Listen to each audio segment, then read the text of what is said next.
Gamanaa, gamasii. Waan dhageenyeef agar. Kan dubbisneef mirkaneeffate. Kan gabaastonni keenya bakka adda addaarraa nuun gahan. Qindeeffannee qarqabannee istiidiyoo ol seennee jira. TV irraa caqasa. Gamanaa, gamasii.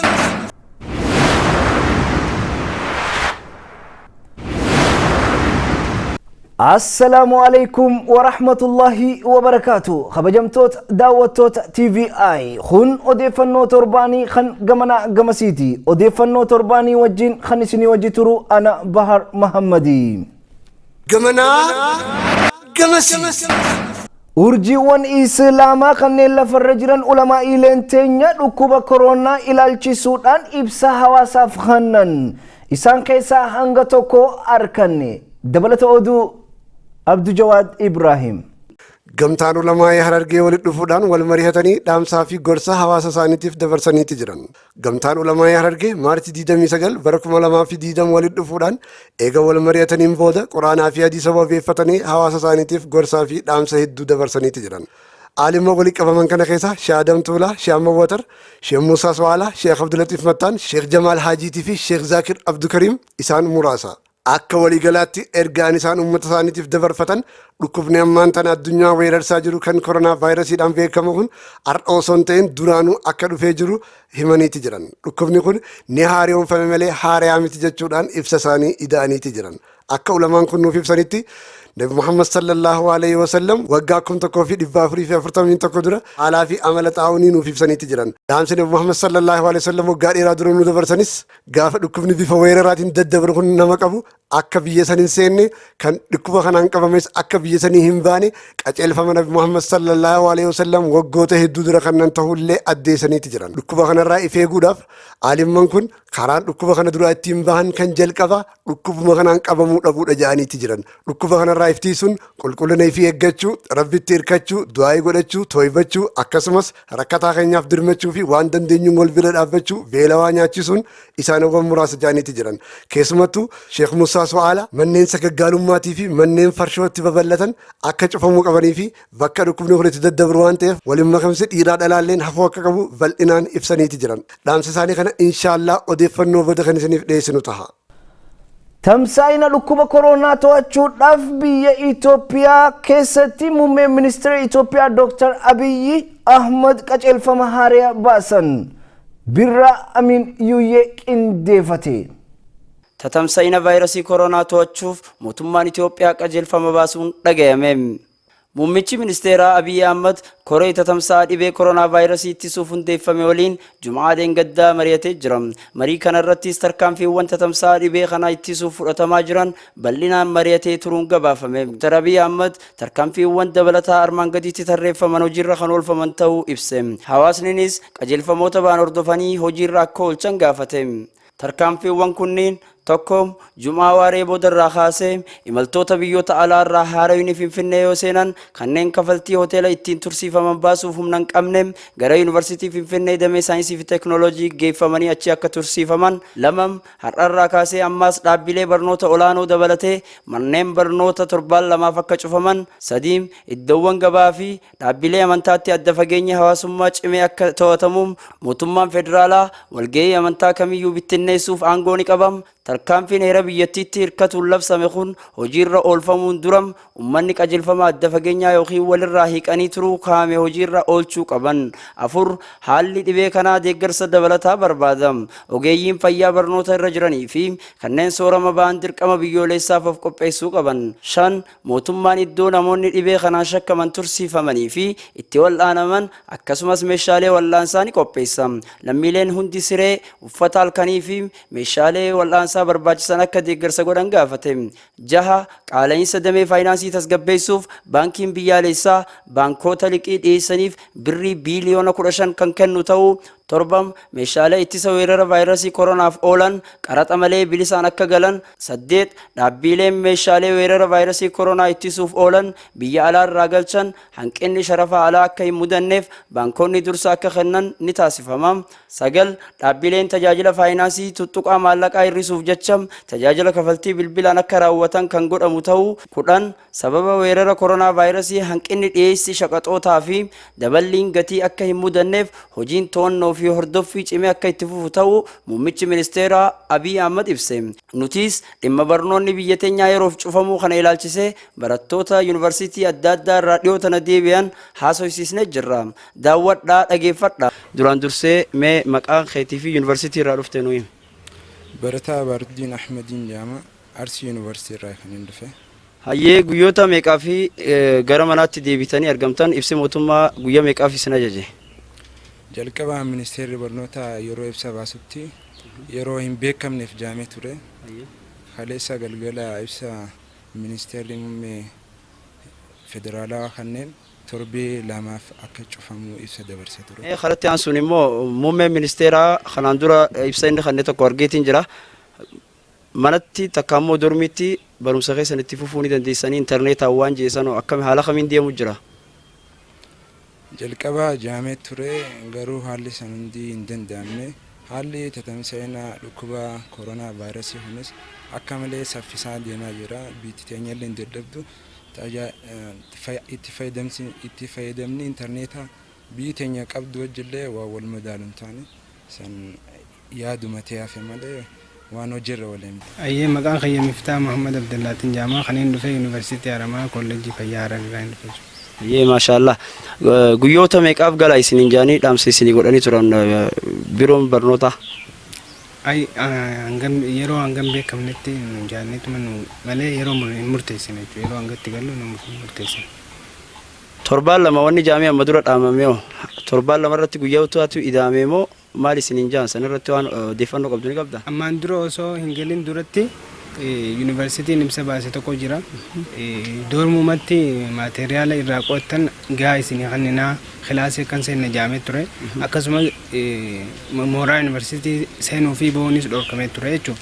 Yeroo san keessatti barsoonni soofti koppii yookaan meeshaalee irraa dubbisnu gahaan qaban nuuf ergaa turanii garuu immoo barattoonni sodaa keessa seenee haalli faffaca'insa dhukkuba kanaa baay'ee yaaddeessaa waan ta'eef mootummaanis booda asitti maaneej godhuu hin danda'u jee waan yaadeef gara manaa galaa jechuun ichi booda dhufte jechuudha.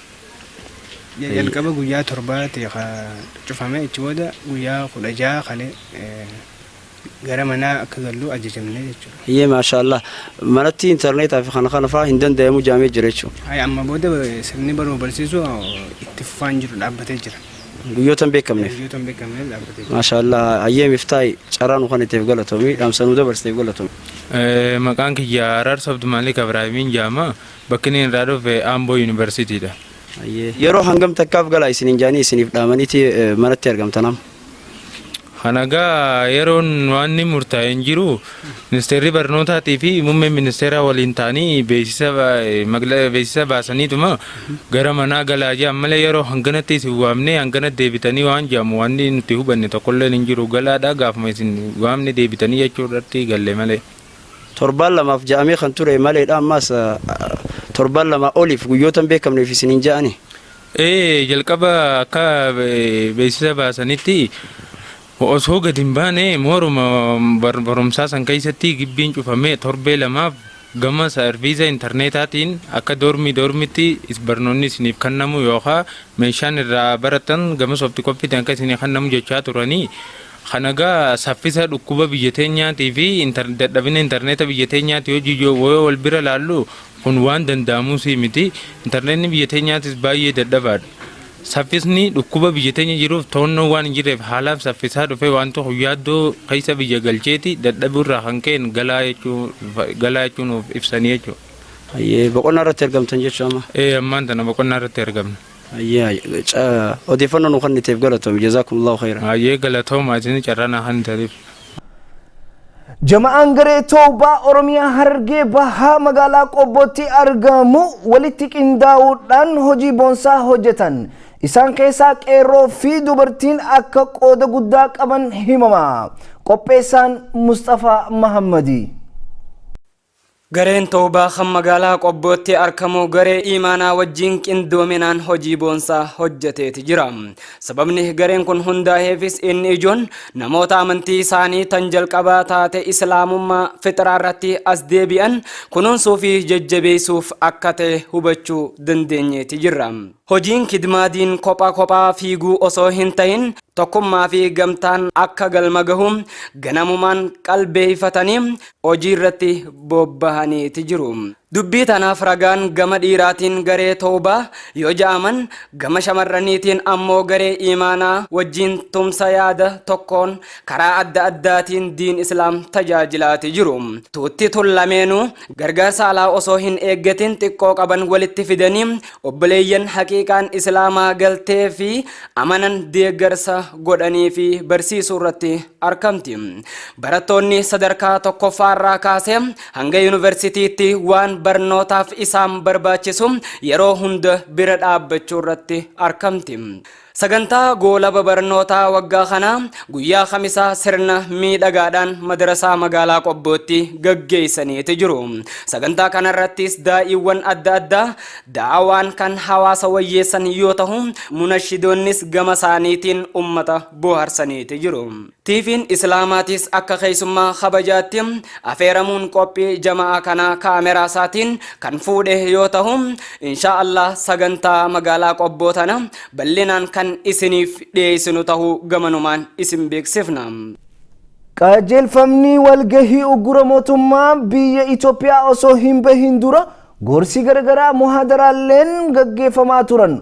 Uggurri kun babal'ina dhukkuba koronaa xiqqeessuudhaaf ta'uun beekame. Dabalata oduu Birraa Amin Yuuyee.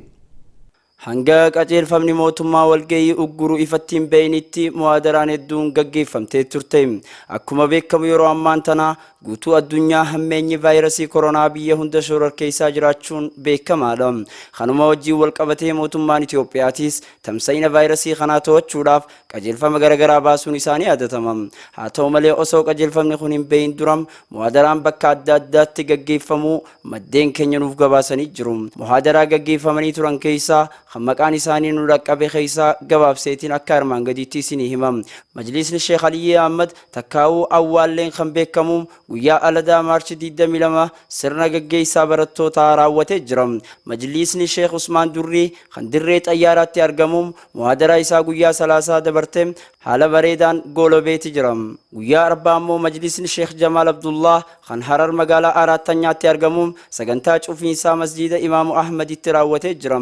Kana malees majlisni Sheekh Iliyaas kan magaalaa Kumbolchaatti argamu torbaanuma dabre keessa sagantaa golobbii barnootaa waggaa kanaa taasisuu isaa maddeen keenya nuuf himaniiti jiran. Dargaggoonni masjiida Ansaar magaalaa Awwadaay Biletti argaman sagantaa baruu fi barsiisuu kan waggaa kanaa guyyaa sabtii haala bareedaan masjiida Ansaar keessatti golobanii jiru. Walumaa galattuu muhaadaraan hedduun sodaa weerara koronaa kanaaf kan haqaman hogguu ta'u amma immoo qajeelfama walgahii ugguruun kan mootummaan ifatti baase sababsachuun hanga guyyaa murtaawaatti muhaadaraaleen akka hin gaggeeffamne himamaati jira.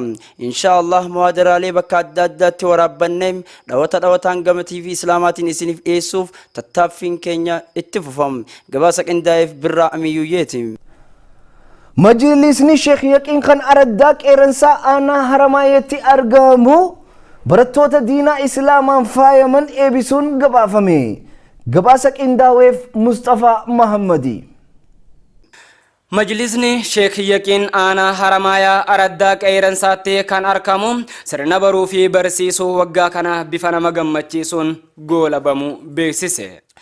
Majlisni Sheekh Yaqiin barattoota barnoota amantaa Islaamaa kan godina adda addaa irraa dhufan simatee hammatee kan barsiisaa ture yoo ta'u addatti ammoo jiraattota hawaasa biyyaa moggaasa yookaan maqaa madda haraashiitiin beekamuun yeroo isaaniif ramaduun qaraasisaa akka ture dubbatan.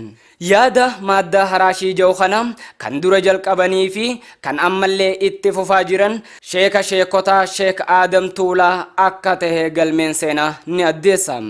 Waggaa 5 dura gaafii fi deebii waahilli keenya Abdul Jawaad Ibrahim waliin taasisaniin sababa itti madda haraashii jalqaban akkana jechuun ibsee ture. ilmiin teenya gadeellee alaa galchuu dadhabde maaltu tanaan dhufe laata jechuun eegan jabuxiin xalee booda yaanni kun qalbii kiyyarraa na dhufe. Darasoota bakka adda addaa irraa dhufan qofa barsiisuun jijjiirama waaraa fiduu hin danda'u. Kanaafuu hawaasa biyyaa dhiiraa dhalaa xiqqaa guddaa osoo hin jenne qorii beekumsaarraa qooda akka fudhatan taasisu jechuun sheekni keenya Sheek Aadam Tuulaa dubbatan. Akkaataa kanaan Sheek Aadam Tuulaa madda haraashii waggoota hedduun dura bu'uureessanii damee barnoota fardii ummanni keenya barachuu qabu adda baasanii barsiisuu eegalan. Keessumattuu ilmi faraa'idaa kan yeroo ammaan tanaa hedduu dagatamee jiru dhimma qoqqooddaa qabeenyaatii fi dhaalmeyaa kan if keessaa qabu akkasumas qabxiilee birootis barsiisuu jalqaban. Ammaan tana Sheek Yaqiinii fi aalimman birootis sunnaa gaarii Sheek Aadam Tuulaa eegale kana dhaaluudhaan dhaalchisuu irratti argamu. Barnoota bu'uuraatii fi ilmiilee aqiidaa Sheek Yaqiin irraa barachuudhaan jiraattonni araddaa qeeransaatii fi naannawa isii namoonni 110 ol tahan muhadaraa guyyaa arbaa gaggeeffame irratti eebbifamaniiti jiru. Sagantaa eebaa kanarratti sheekonni hedduun kan hirmaatan yoo ta'u sheekonni sagantaa kanarratti argaman keessaa muraasni Sheek Aadam Tuulaa, Sheek Muusaa Swaalaa, Sheek Abdulatiif Mattaanii fi daa'ee keenya beekamaa Sheek Amiin Ibroo argamuun ibsameeti jira. Gabaasa qindaa'eef Mustafaa Muhammad. Oduuwwan garaa ijoo dubbii kan ta'e dhukkuba koronaa vaayirasii ilaalchisuudhaan gamanaa gamasii bahaa jiran. Dabalata oduudhaa Birraa Amiin. Oduu ijoo vaayirasii koronaa ilaalchisuun torban kana baate mootummaan Naayijeeriyaa meeshaan vaayirasii koronaa ittiin qoratan qaalii waan ta'eef furmaata yeroo waan argate fakkaata. Marsariitiin mootummaa Naayijeeriyaa soofteera COVID-19 self test jedhamu ifoomsee jira. Faayidaa soofteera kanaa wayita ibsan namni bakkuma jiru soofteera kana seenee onlaayinaan gaafii isaaf dhiyaatu deebisa. Achi yeroo waa xiqqoo booda sadarkaa irra jiru if beekuu mala. Manuma taa'ee karaa salphaadhaan if qorachuu danda'a. Soofteerri kun ammaaf rakkoo hawaasaa hanga takkanii fura jedhametti tilmaamama. Oduu biraatiin ammoo ummanni Afrikaa kibbaa magaalaa gadhiisee vaayirasii koronaa dheeffam baadiyyaatti baqachuu jira. Humni qilleensa Itoophiyaa ammoo galii imaltoota irraa argachaa ture deeffachuuf hojii kaarboo takkaa'uu meeshaa deddeebisuu irratti akka xiyyeeffatu ibse. Itti gaafatamaan daandii xiyyaara biyyattii obbo Tawalda Gabra Maariyaam dhiibbaa koronaa vaayirasiin industirii kanarraan ga'ee dandamachuuf meeshaa geejjibuun dandamanna jechuun VOA'f ibsa kennanii jiran. Oduu biyya alaa.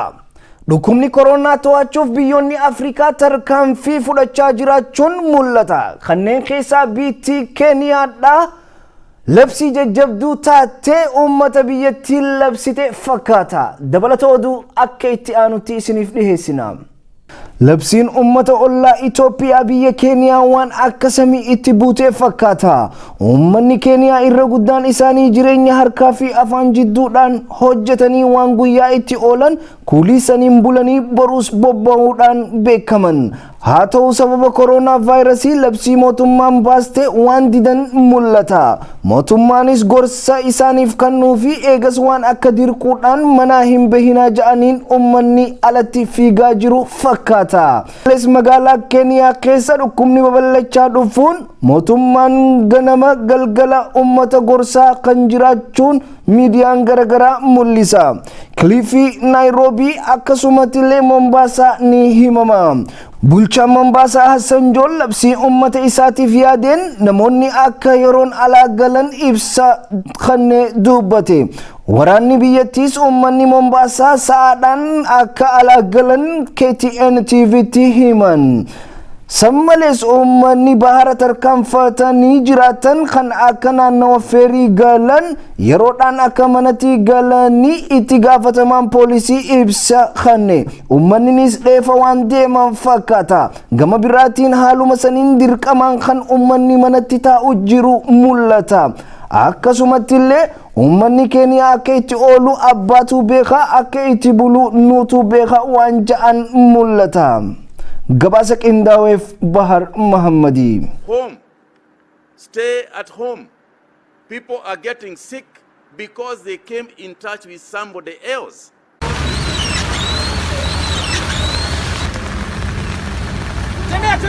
Tembea!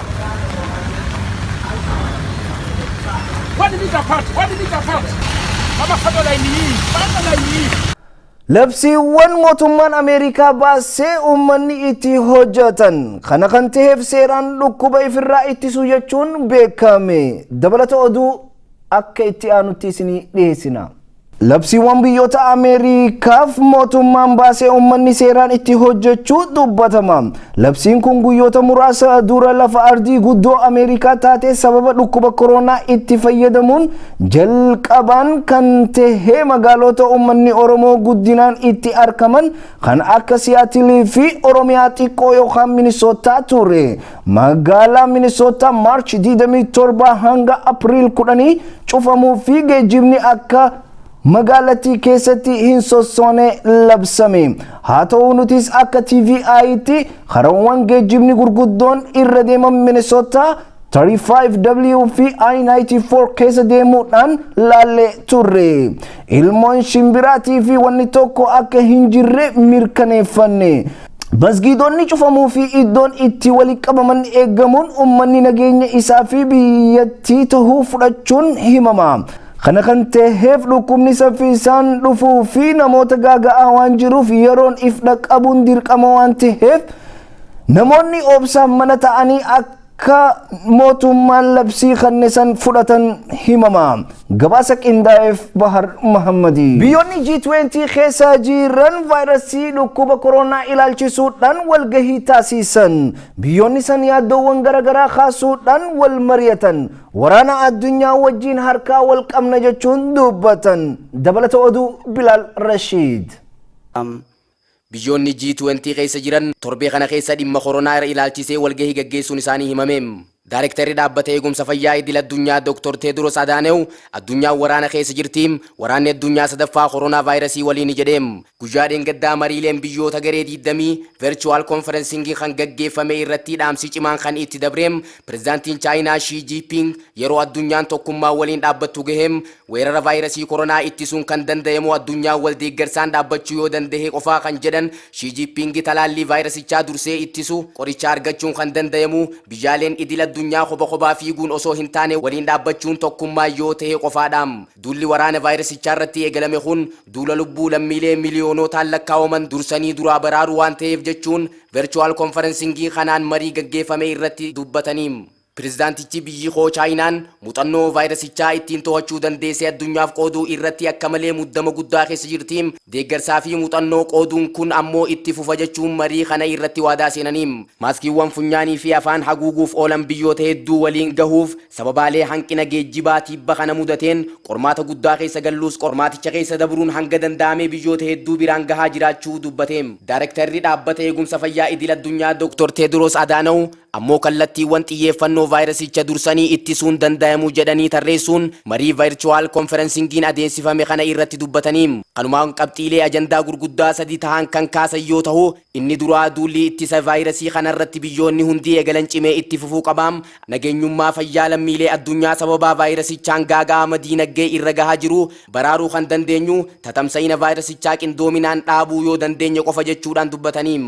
Kana malees ammaas taanaan qorannoo namoota vaayirasicha qabuun shakkaman adda baasuun qorachuu fi arraas kan vaayirasichi irra jiraachuun beekaman addatti tursiisuu namoota hariiroo shakkamtoota ta'an waliin qaban adda baasanii tursiisuun eegalame cimee itti fufuu qaba jechuun biyyoota hundaaf waamicha dhiyeessaniim. Ogeeyyiin fayyaas of eeggannoo barbaachisaa waliin duula eegale hirmaachisuu qabna jechuun himaniiru. Ajandaa xiyyeeffannoo lammaffaa jechuun kan kaasan Dr. Tedros Adhanom wal deeggarsaa fi tokkummaa jechuun irra deddeebi'anii kan ibsan yoo ta'u biyyaaleen waraana addunyaa sadaffaa isa mudatee wal deeggarsaa fi tokkummaan itti duuluun ofirraa qolachuu qabna jechuun yaada isaanii ibsatanii jiru. Qabxii sadaffaa irratti kaasan ammoo dhiheessi loojistikii dawaaleen ittisaa fi to'annoo vaayirasii kanaaf tahan bal'inaan oomishuun biyyaalee caalmatti vaayirasii kanaaf saniif geessuun barbaachisaadha. Amma kubbaaniyyaawwan oomisha hunda dursee meeshaalee to'annaa fi ittisaaf tahan hojii ogeeyyii fayyaa si'ataa taasisaniif dursa kennuun oomishuu akka qaban himaniiru. Saayinsistootaaf qorattoonni vaayirasii kanaaf dawaa fi talaallii danda'u mara akka argataniif wal'aansoo eegalan cimsanii akka itti fufan tumsuun barbaachisaadha jechuudhaan ammas dubbataniim. akka gabaasa jenawaatti yoo ta'eem biyyoonni falaasama addaa ta'een naannawaa fi biyyoota ofii keessa ta'an hordofuun tureem garaagarummaa bal'aa qaban dhiisanii amma vaayirasiin kun ilaalchoota tokko ta'een isaan dirqisiisaa jiruum keessumaa Awurooppaadhaa Ispeeniin hanga Itaaliitti labsii yeroo ariifachiisaa erga eegalameem muddamni guddaan eega uumame hojiileen biroo hafee dhimmi vaayirasii kana to'achuu hojii dursi kennamuuf akka ta'e oolee bubbuleeti jiram. hanga oduu tana qopheeffannetti akka biyya keenyaatti namoonni dhibee vaayirasii kanaan qabaman lakkoofsaan 16 gahuun himamee jira. Isaan keessaa namoonni 4 guyyaa dheengaddaa qabamuun isaanii kan beekame yoo ta'u, kan jalqabaa lammii Itoophiyaa umrii 60 takka jiraata magaalaa Adaamaa yoo ta'u, namni kun namoota alaa dhufan waliin tuttuqaa nama qabuudha. Lammaffaa irratti lammii Itoophiyaa umriin isii waggaa 28 kan taate Israa'el kan dhufte ta'uu himaniim. Inni sadaffaa lammii Itoophiyaa umriin isii waggaa 24 kan taate namoota kanaan dura vaayirasii kanaan qabaman waliin tuttuqaa kan qabdu yoo ta'u, afuraffaan ammoo Moorisheet umrii 72 Koongoo Biraazaavil irraa kan dhufe akka ta'e dhiira 2 fi dubartoota 2 yoo ta'an namoonni kunneen iddoo tursiisa addaa keessa galuun hordoffiin taasifamaa fi kan jiru yoo ta'u, akkasumas namoonni isaanii waliin tuttuqaa qaban 37 qorannoon taasifamaa fi jiraachuun dubbatame. Biyyoota garii keessatti lakkoofsi namoota dhibee kanaan qabamanii garmalee baay'achaa waan jiruuf namoonni dhibee kanaan du'anis heddummachaa siqaa jira. Lakkoofsi namoota dhibee kanaan qabamanii hanga ammaatti namoota 600 fi 50 fi 660 jaha yoo ta'u, lakkoofsi warra dhibee kanaan du'anii 30 fi 300 ol akka ta'an odeeffannoon arganne ni addeessa. Qondaaltonni mootummoota biyyoota garii dhukkuba kanaan qabamaa kan jiran yoo ta'u, isaan keessaa muummeen ministeera Biriitaaniyaa Boris Joonsan dhukkuba kanaaf saaxilamuun gabaafamee jira. Egaa daawwattoota keenya odeeffannoo torbaan kanaaf qabannee isiniif dhiyaannee hangana fakkaatti. Kanatti aansuudhaan sagantaa copha surrii du'aa fi yeroo jettu isiniif dhiyaata. sagantaalee TVI wajjin turtii gaarii. Assalaamu alaikum wa rahmatullahi wa barakaatuh. Gamanaa gamasii waan dhageenyeef agar kan dubbisneef mirkaneeffate kan gabaastonni keenya bakka adda addaarraa nuun gahan qindeeffannee qarqafannee istiidiyoo ol seennee jira. TVI irraa caqasa. Gamanaa gamasii. Keeninaan oomisheen biyana fayyise. Copha surrii dhugaa qalbiidhaan dhimbifamee waan dagannee yaadachiisuuf yaadame qalama sunnaatiin katabame. Copha surrii. Copha surrii.